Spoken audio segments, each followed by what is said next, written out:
Dito makikita nyo, preferred network type. Kadalasan is naka 3G, 2G na lang siya. Nasa cellphone nyo rin yung may problema guys. I-setting siya for 4G. So ito na guys. Pindutin lang natin itong preferred network type. And then guys, yan, napansin nyo. Hindi nakapindot itong 4G, 3G, 2G auto niya. Ang nakapindot is 3G, 2G auto niya. Okay? And then, meron pa dito is pa 2G only. Ang pipindutin nyo guys is 4G. Yan, pindutin nyo lang to dito. Gawin yung green. Pindutin na natin. Yan guys. Kung mapapansin nyo, yan. Ito napansin nyo, oh, nagkaroon kagad ng signal. O ha? May nag...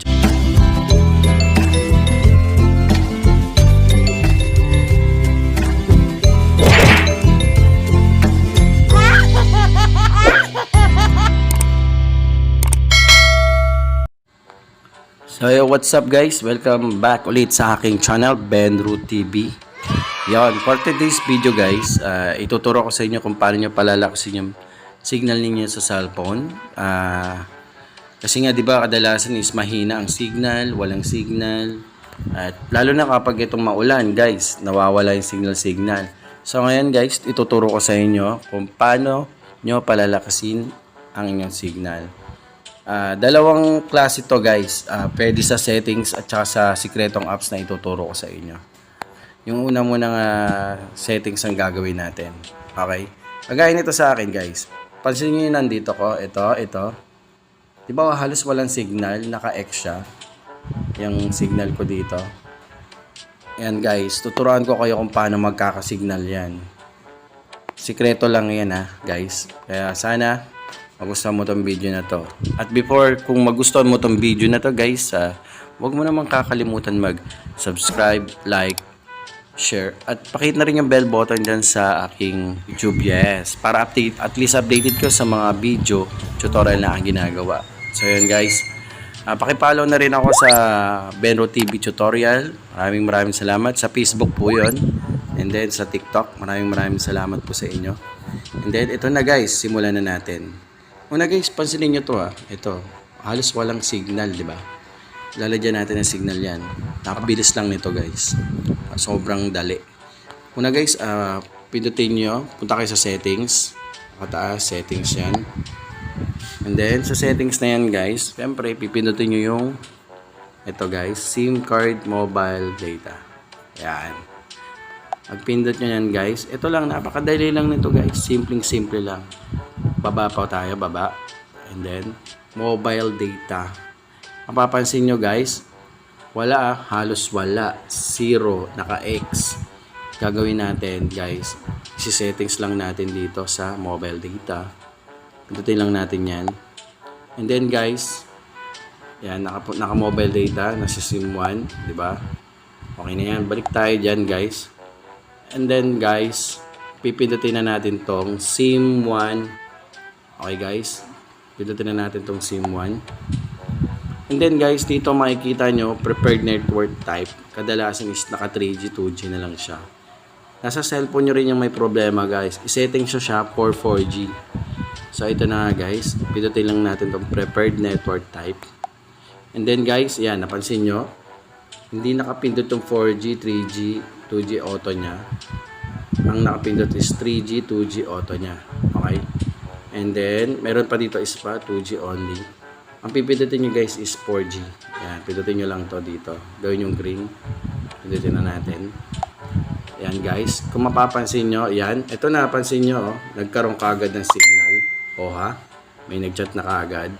Ganun lang kadali guys. Ganun lang kadali. Bag settings.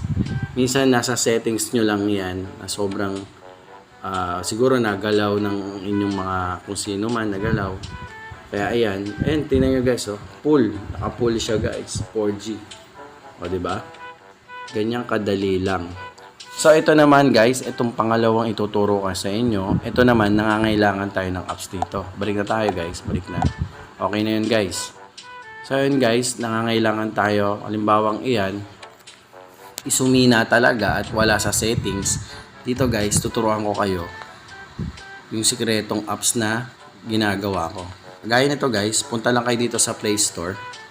Yan, ito yung pangalawang technique para lumakas din ang signal nyo, punta kayo sa Play Store. So yan guys, pagkapunta nyo dito, pindutin nyo lang to guys na yan, 4G LTE guys.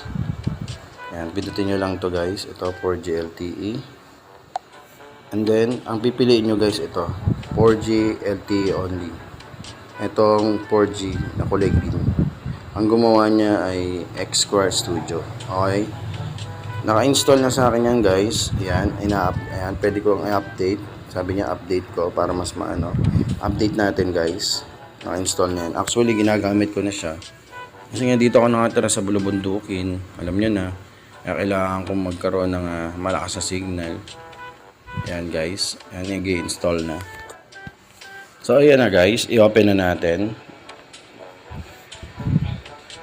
Ayan guys. Actually guys, malakas na yung signal ko dahil sa pag-settings ko ng titignan naman natin siya sa isang SIM. Okay. SIM card 2 ang gagawin natin. Magsi-SIM card 2 tayo. Okay. Switch tayo sa SIM card 2. Ayan. Okay. And then, punta tayo dito sa SIM 2. Ayan. Ayan. Medyo mahina na yan guys. Okay. Mahina na yan Ito lang. Alas wala nga signal. Diba? O yan. Nakaina siya guys. Pansinin nyo. Nakaina.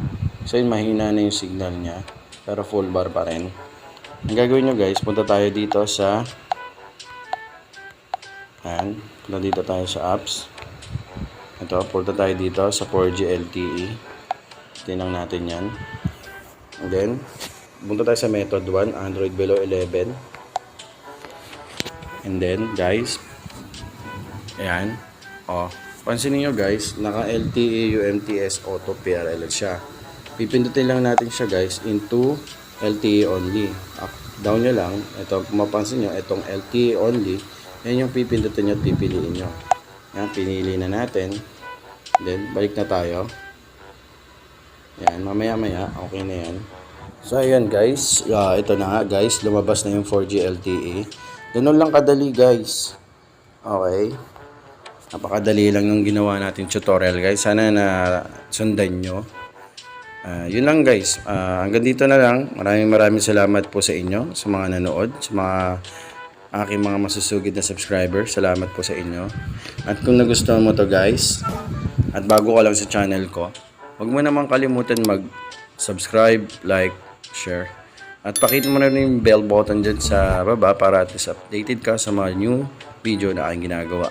So yan guys, papalo na rin ako sa Facebook account ko na Benruth TV Tutorial. Maraming salamat. And then, thank you and God bless po sa inyo lahat.